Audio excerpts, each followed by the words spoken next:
people like us. Excuse me. Excuse me. What? I'm trying to get to Aileron House. Are you? How are you going to do that? Well, I was going to go along here to the end and turn left. This will be good. In terms of the annual number of statistics, Heathrow Airport is the busiest airport in the known world compared to other airports. See right over the far side of the car park? Yes. Where that taxi's just stopping? Yes. I'd walk over there and get in it. Right, thank you very much. The airport itself covers an overall area, and you only need to be driven right round it 4 or 5 times to realise that it is, in effect, a small, self-contained city with all the facilities and infrastructure that a modern city needs, such as an airport. Good morning, can I help you? Hello, yes, I think I'm supposed to be meeting Amanda Fisher. Meeting her? Yes. Well, you mean you've got some sort of official appointment? Yes. Oh, right, right. Can I just take your details and I suppose I'd better write you out a pass? Thank you, yes, it's Roy Mallard. Roy Mallard. Right, actually there are 2 L's in Mallard. You could just leave that to me. Right, okay. Aileron House is the gleaming new headquarters of one of the country's most successful airlines, which we aren't able to name for obvious aerodynamic reasons. I've come here to spend the day with the pilot and to find out what it's like to have what must surely be one of the most responsible jobs imaginable, especially if you've got a very graphic imagination. And your company? It's BBC. And how do you spell that? Well, it's Roy? Yes, it is, yes. Hello, Roy. It's Amanda Fisher. Oh, hello. Hello. I thought I'd come down to meet you, you know. Right, yes, thank you. This is the reception area where we meet people such as yourself who've come here in the first instance. Oh, good. Even though we employ a total of 42,000 people worldwide. Really? Well, that's... And that includes Europe. Oh, I see, yes. Right, if you'd just like to clip this pass onto your, your sort of... The jacket. Jacket? Yes. Okay, then. Keep the pass with you at all times during the day. Yes, of course. So you found your way here all right, then? Yes, thank you. It was... You need to clip it on. Yes, I know. It's just... Did you find the map useful? Yes, thank you. I've used it for over an hour this morning already, and it was very... This building is 3 years old. Right. You're not allowed to just carry it in your hand. Yes, I'm not really carrying it. It's just sort of tipped to my finger, really. How does it... Is there a quick release mechanism that... Oh, it's a bit... Right. If you'd like to follow me, I'll talk you through what I'm saying. Okay, thank you. Amanda Fisher is Flight Crew Communications Officer for the airline that, for the purposes of this programme, we're going to refer to as Anonymous. This whole area we're in now is called Ops. Ops? What's that short for? It's short for convenience. Oh, good, right. Gosh, it's all very impressive. All our pilots retire at 55. Good. Well, that's very... I've arranged for you to spend some time first with Dick Humphreys, who'll be SFO today on your flight to Edinburgh. Right, I presume that's short for convenience, too. Yes, that's right. He's really called Richard. I see, yes. The building itself has been designed to be invisible to radar, especially from the outside. Really, well, the taxi driver was certainly finding it tricky to home in on... Hi, Richard. Morning, Amanda. Richard, this is Roy Mallard. Is it? Yes, it is. Hello. Hello, Richard Humphreys. It's nice to... Oh, yes, that's sorry. Is that your... Yes, it's my security pass, yeah. Well, why didn't you clip it onto your, your... Well, no, it's badge? fine. I'm just keeping it in my hand at the moment. It's much more, sort of, well, handy, Just to explain what we've planned for you, Roy, Richard's here so that you can ask any questions you might have before preparations for the flight begin. Well, that's very good of you. It's a pleasure for him. Not at all. Right. And then Nigel Connors, who'll be captain today, will be here at about 11 o'clock, and you'll be joining Nigel and Richard for the pre-flight briefing and so on, which will also be a pleasure. Oh, good. The flight itself is at 12:30. In the meantime, can I get either of you coffee or tea? Well, coffee would be lovely, yes. Oh, yes, thanks, Amanda. Coffee. Right, 2 coffees. Would you like them in parallel? Yes. No, not for me, thanks. OK, 1 in parallel and 1 serially. Right. Richard Humphreys inherited his love of flying from his father and was all set to join the RAF too, but was prevented from doing so at the last moment when a routine selection test suddenly revealed that he'd failed. Undaunted by this, he picked himself up off the ground, which is where he still was, obviously, and focused all his efforts on making the grade with the airline whose name I'm not mentioning as a CEPFS, or Cadet Entry Pilot for short. So the aircraft we're flying today is a 757-200, which, as the name suggests, is one of the most popular short-haul aircraft currently in service. Right. So basically you've got a crew of 2, a pilot who's the captain and a co-pilot who will usually be a senior first officer. Oh, SFO. No, not OSFO, just SFO.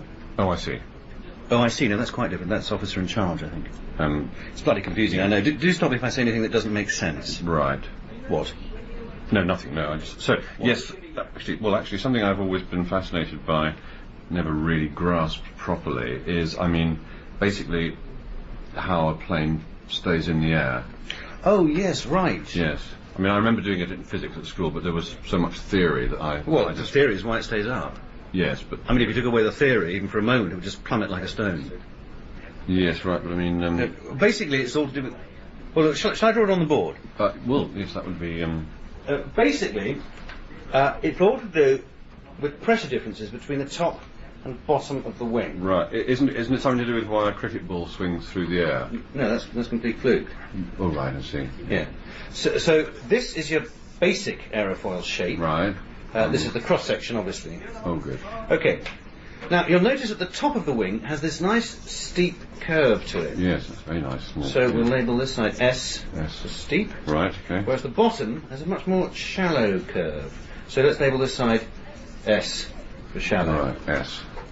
Now, if you imagine two pieces of identical air approaching the wing together here, right.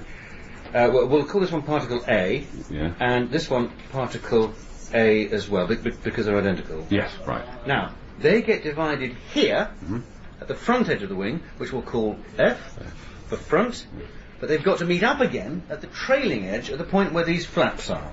So we'll call that F for flaps. Right. So particle A has got to pass over S here to point F in exactly the same time. Richard explained that an aircraft stays in the air because on windy days, sections of atmosphere travel at differential pressures during takeoff, generating crossover thrust the higher you go between two identical speeds. Whereas trailing edge flaps, these are inboard. Right. Good, good. And presumably the longer the runway, the more of a run at it you get. Sorry?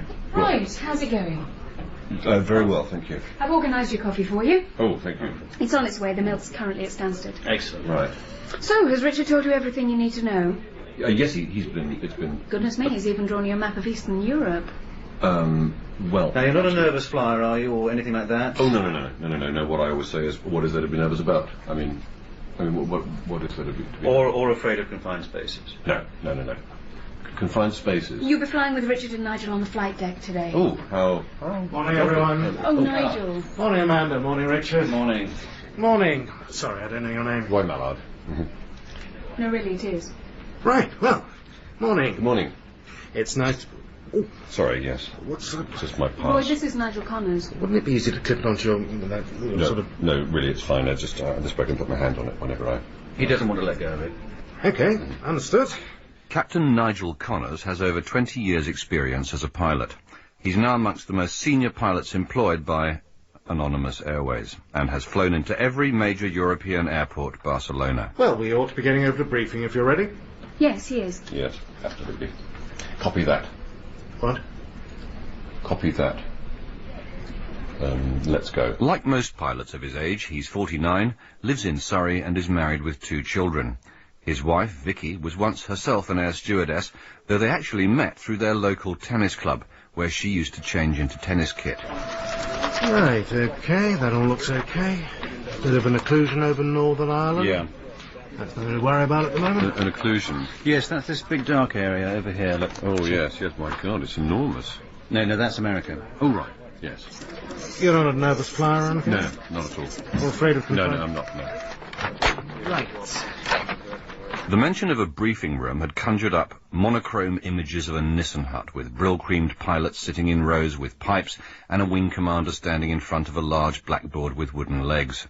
The reality, though, couldn't be further from the truth. These days, it's a high-tech space full of open-plan people staring at screens. So, here we've got everything we need to know about the plane we'll be flying today. Good. Including, of course, any defects we ought to be aware of. Right. So, our ID today will be G.BMRD. What do you mean? What do you mean defects? Sorry? Defects? So is that the code, for sort of delta wing engines? No, it just means defects. What do you mean it just means defects? Well, something as complicated as an aircraft, there are bound to be defects, and certain defects are allowable, though it's a swap that we know what they are. So... It's just like a car. I mean, if you think about it, no matter how good or new your car is, there are going to be one or two things that don't work properly, like, I don't know, say, interior light or something. But you'd still say your car's absolutely safe to drive. But my car stays on the ground, though. So, this all looks fine. Yes. Yeah. Oh, that's interesting. Yes, I thought that. What is it? Well, this is telling us that the main runway at Edinburgh's closed. Crashed. I mean, closed. Yes, which is useful to know. Runway 2 left is what they're offering us. Yeah. That's Only 1,700 metres. Interesting approach too. Yeah, still gives us a sporting chance, I suppose. Good. Excellent. With an hour before takeoff, it was time for Nigel and Richard to go airside, or board the aircraft. And they were taken there direct from Aileron House by special bus, which for obvious insecurity reasons I wasn't allowed to travel on. Instead, Amanda and I went outside, and she drove me to the check-in at Terminal 3.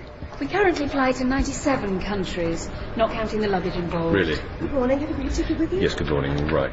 Overall, we have up to a total average of over 42 757s. Good. Right, there you are. It's all right, sir. I don't actually need to see your security pass. Right, no. I'll just put it in my pocket with my hand. We've got another 20 minutes or so before the passengers start to board. Right. Good morning. Hello. Laura, this is Roy Mallard, who's... Yes. Roy, this is Laura Forrester, who'll be part of our cabin services team today. Right. Some would say the best part, in fact, who am I to deny? Nigel's told me all about Mr. Mallard. Oh, has he? Oh, jolly good. Can I get you a drink before we start? Nigel. Oh, well, that's the way. Or would you like me to take your that? Well, actually, a small glass. Right. Good morning. Oh. Hello. Roy, this is... Ruth Andrews, Cabin Services Director. Right. Roy Mallard, sort of... I understand you've insisted on being on the flight deck today. Well, So you'll not be standing here in the way too long. No, right. Yes, actually, a large glass. Laura, will you make ready the luggage lockers now, please? Yes, Ruth, of course I will. Right, by then, Laura, perhaps talk to you... I assume you'll be wanting to get rid of your donkey coat. Well, it's not actually... And I'll take your security pass, too. Oh, no, It's quite unnecessary to carry it around in that fashion. No, Ow! Enjoy your flight. Thank you. And these tires are full of nitrogen. Yes, they look quite... Yeah, they're inflated to a pressure of something like 150 pounds per square inch. Gosh, per inch. That's why they're so big, presumably. Another interesting thing about them is that they're designed to melt. Good. Is your finger bleeding? No, it's fine. As a passenger, it's comforting to know that before every single flight, either the captain or co-pilot carries out an analysis of the aircraft's technical condition by walking round it and looking at it. So what are you actually looking for when you do this? Well, basically anything that might be visible to the naked eye that our instruments on the flight deck might not tell us. Right, so if something's dropped off or, defect... Not really, just things that help me build up a general picture. That tells me something straight away, for instance. What? Well, see that dented area above our heads? Dented area? Yeah. Just look up where... Oh! All right. Yes, big engine. Yeah. The dented area? Yeah. See that? Well, that tells me that there's been some lightning damage quite recently, and there's been a bit of patching up. Lightning? Okay. Well, are you all right? Yeah. Giving yourself a bit of hammering. Yeah, I'm fine. It's nothing. It's the aircraft all right? Air conditioning? Set. Exterior inspection? Dated. Hydraulic systems? Full. Cockpit preparation? Complete. Flight instruments? Set. Passenger signs? Auto on. Brakes? Set to park. Right. You all right back there? Set. Check. Fine. Yes. Good. Quite close to the front. But the outside really. I know it looks small in here, but there's a lot more space than you think. Is there? And the jump seat's actually quite comfortable. Jump seat. The flight deck on a large modern passenger jet is a lot smaller and more cramped than you might think in the hours and minutes before you go into it. The captain and co-pilot sit in intriguingly battered seats, boxed in on all sides by a mixture of high-tech computer displays and banks of really old switches, buttons and dials, a number of them pointing to 0. Adelaide whiskey. On time. Okay, there's push back in just one or two things I need to tell you about. Right. In the event of an accident... Oh, right, yes. the escape route is the door you came in through behind you. Good. And then you'll have an external door immediately to your right. Fine, excellent. And if for any reason the door behind you is blocked... Yes, because of the accident. There's an alternative way out through these windows on either side of us. Oh, I see, yes. Well, the tiny ones. Yeah, and there are ropes here and over there for that eventuality. Oh, good. Right. Ropes. Good. Now, in the event of sudden decompression... Yes. Would this be part of the accident, or could it just happen at any old time? Well, it won't happen. No, of course it won't. No, but if it does... Yes, it does. Yeah. Well, you know how in the cabin you have oxygen masks which drop down automatically and you put them on? Yes, yeah. Well, we don't have those here. Right, I see. Adelaide whiskey. You see that red handle up to your right? Yes. Yes, well, you'll need to squeeze it and pull it towards you at the same time. Right. And you'll find that... Don't do it now. Oh, sorry. That is your oxygen mask, which you'll find is actually like a hood. Hood, yes. And what you have to do is put it over your head. And you'll find it'll actually suck on to the shape of your head. You all right? Yes, fine. Yes. Yeah. It sounds a bit odd, I know, but it's actually quite straightforward. Yes. It. Sorry, where were the ropes? With pre-flight preparations complete and the passenger gantry fully retracted to prevent anyone getting off, it was now time to begin lurching slowly backwards. Double 8 whiskey. Thank you. Clear to push back, facing east. Brakes are off. Brakes off. Clear my side. Clear right. Okay, and start right engine. Right engine start. Double 8 whiskey. Clear line up, 27 left. Clear. That's actually a 5-point safety harness. Oh, right. Yes, 5 point. Thank you. Within a few minutes, and with the left engine showing an EGT of 460 degrees per foot, we were bouncing and thumping slowly forwards and up and down under our own power. Who's going first here? Looks like the Lufthansa thinks he is. Yeah. Shall I nip up round the inside and surprise you? No, don't. No. I mean... The thing you're looking for is actually between your legs. Pardon? Oh, I see. Right. Yes, yes. Yeah, and you've got 2 more inertia reel straps to come over your shoulders here and here to clip into it. Right. Hello. Morning. Hello, Laura. Can I get Sorry. Can I get anybody anything to drink before we... Oh, mineral water for me, please. That's very lovely of you. Mineral water? Yes, apple juice, Laura, please. I wouldn't mind a large glass of... Would you like me to help you with that? Oh, well, yes, perhaps you'd like to hold this. Laura, there's a lady in 31B having trouble with her air vent. Right. I imagine she'd appreciate some help and friendly advice. Yes, of course, Ruth. Right. Now, are any of you gentlemen going to be asking for drinks? No, thanks. No. With 6 or 7 other aircraft now lumbering from various directions towards the end of the runway, it's exactly like a scaled-up, slowed-down and much more flammable version of queuing at a busy roundabout in the morning rush hour. And indeed, the simple rule followed by all pilots in this situation is give way to the Germans. Engine's warm. Wind is on the left. Shuttle 8 whiskey. Yeah, take off 27 left. Thank you. Okay, ready? Ready? No, not ready. Not quite. I mean, hang on. Right, just get your hands out of the way. Oh. Oh, God, no wonder it's all sweaty. Well, it's really small in here. I mean, hot. Right. Just leave it alone now. Yes, okay, right, thank you. Yeah, right, we're going. Set power. Power set. Okay. 30. 80. V1. And rotate. Rotate? I can't. How can...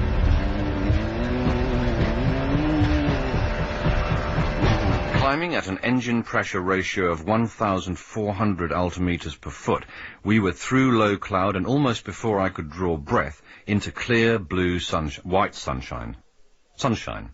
Shuttle 8 whiskey, flight level 330. Thank you, London. Right. Height 330. So, Roy, basically what we've... Roy, Yes. have you dropped something? No, not really. I was just having a look at my knees. Yeah, basically what we've got here is a glass cockpit. Just glass? Isn't What there that any... means is that we have screens with visual displays in front of us here, as opposed to the older analog cockpits which only had dials and so on. All right. So, for instance, this display in front of me tells me, of course, the position of the aircraft in relation to the horizon. Right. We should be above it, presumably. And what Richard is doing now is making up a route for our slightly unusual arrival in Edinburgh. You're just making it up. He's defining points on what he thinks is the most appropriate approach and entering them into the computer. And the autopilot can then fly the aircraft according to those parameters. Right. But as well as flying the aircraft, the computer also alerts us to anything that it regards as abnormal, that it thinks we need to know about, like any kind of system failure. Good. Well, let me give you an example. No, you don't need to. I believe you. Just, So, it's reasonably warm in here at the moment? Yes, it is. But yeah. the temperature out there on the other side of the window is currently minus 55 degrees Celsius. Is it? So there's actually a tiny, thin layer of gold running through the middle of the glass. And if the windows weren't heated, we'd be looking at inches of ice. Right. So, if I take out the window heating system for a moment, which is this switch above your head... I'll imagine it. You don't have to... No. See, immediately in front of me on the screen I have window heat failure flashing at me. Yeah. So that's my first warning. Very good, yes. So now you can turn it back If I on. pretend I haven't seen it... But you have. I mean, look. I mean, pretend you have. Supposing for some reason I'm busy looking at something else at the moment, Like the ice. and I don't do anything about it, then within seconds... Okay? So, it's a belt and braces philosophy we operate on. Safety is no accident. Sorry, you realise that's my shoulder, you're, Sorry. With so much to look at and try to hang on to on the flight deck, time was literally flying, and we had already started to descend straight towards Edinburgh. Our final approach involved banking left over the Firth of Forth in such a way that, glancing at the window on my left, which was now directly beneath me, I could quite clearly make out the sunlight sparkling on individual beads of sweat. Okay, so you can see the runway now, and that's about 4 miles away. Gear down, flaps 20. Gear down, flaps 20. You see it? No, it's too small. There, look. Directly ahead in front of us. No, I can see it. It's too small. It's too small. 100. When it came to the landing itself, Richard dropped the wheels onto the tarmac with absolutely no fuss or warning. Brakes on. First thrust. Full. It's too short. We're not... Look out, see? The economics of air travel dictate that any aircraft should be in the air for as much of the time as possible. For the crew, this means a hurried lunch taken in the empty seats back in the cabin before the next group of passengers board for the return journey to Heathrow. So you eat the same food that the passengers do? Oh, yeah. Although... Very nice it is too, Laura. Thank you. Yeah. Thanks, Laura. Although Richard and I aren't allowed to eat the same meal. Oh, really? Well, that's just in case. If one of us did come down with something, then the other one would still be okay. Good, right. So I wanted to ask you, about the pressure that you're under as pilots, because, I mean, you are, in effect, making life and death decisions all the time. Well, not death, obviously, because I'd be happy to open that up for you. I think I'm nearly there now, but thanks anyway. No, yours is a job... That's me. Yours is a job where... When you're ready, gentlemen, I think we've an aircraft to fly. Right, okay. Right. I was just offering to help. Have we sufficient newspapers for the incoming passengers, Laura? I'll go and check. Would you do that? Of course, Ruth. Thank you. Bye, Laura. Yes, so yours is a job, sorry, just before you go, yours is a job where every day hundreds of people are routinely willing to put their lives at your disposal, though that would obviously be a worst-case scenario. But, I mean, are you always conscious of the responsibility, or do you eventually just get used to it? No, it's something you're always... Whoop, there we go, sorry, lovely, sorry.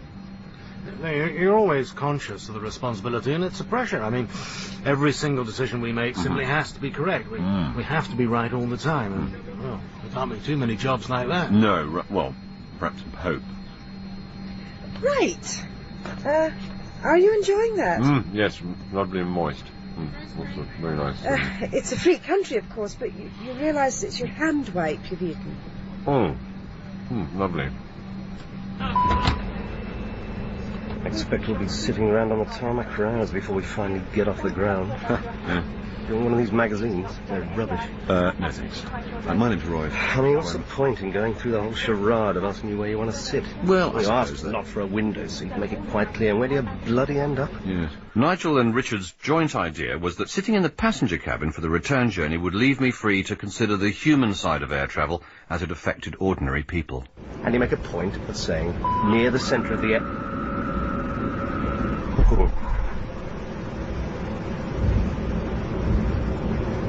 Are you all right?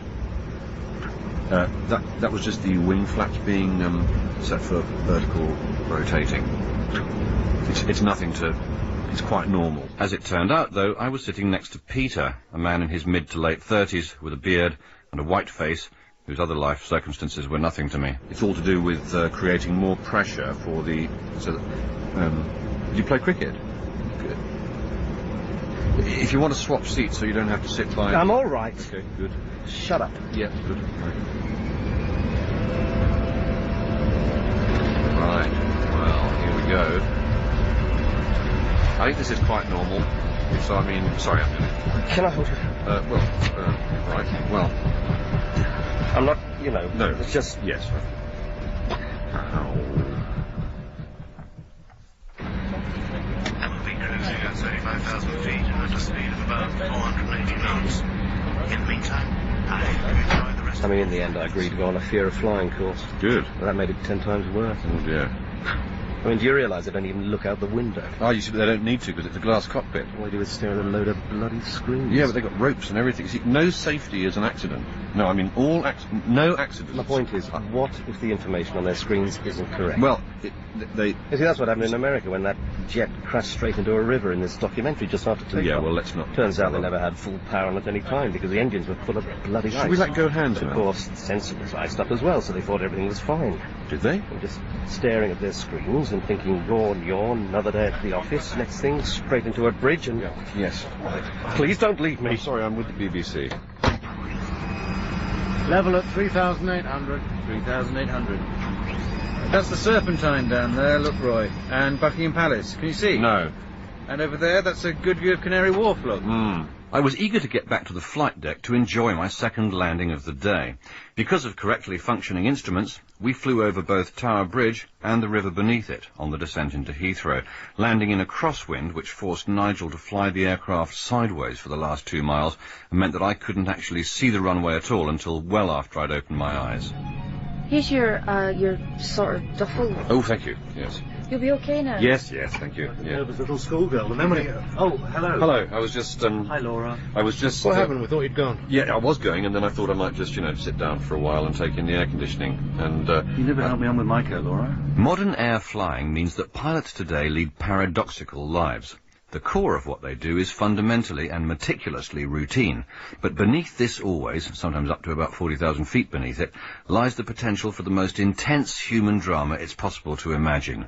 Very easily. Well, I hope you've enjoyed your flight with us. Yes, thank you very much. I've learned a tremendous amount. Yes, have we? Yes. Yes.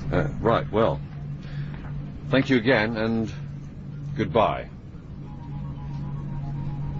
You don't really need to salute. Oh, right, good.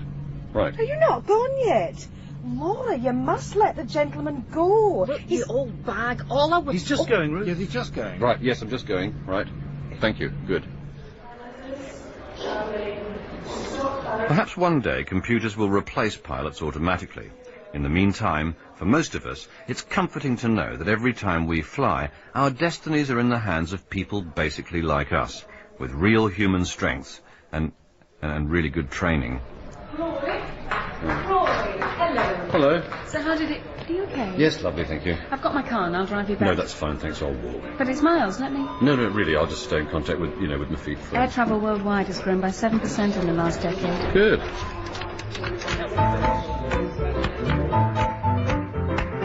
Roy Mallard would like to give a special thank you to Chris Langham, and also to Hugh Bonneville, Jonathan Coy, Kathy Sarah, Fiona Allen, Joanna Brooks, Kim Wall and Rex Bruff. The programme was written by John Morton and produced by Paul Schlesinger.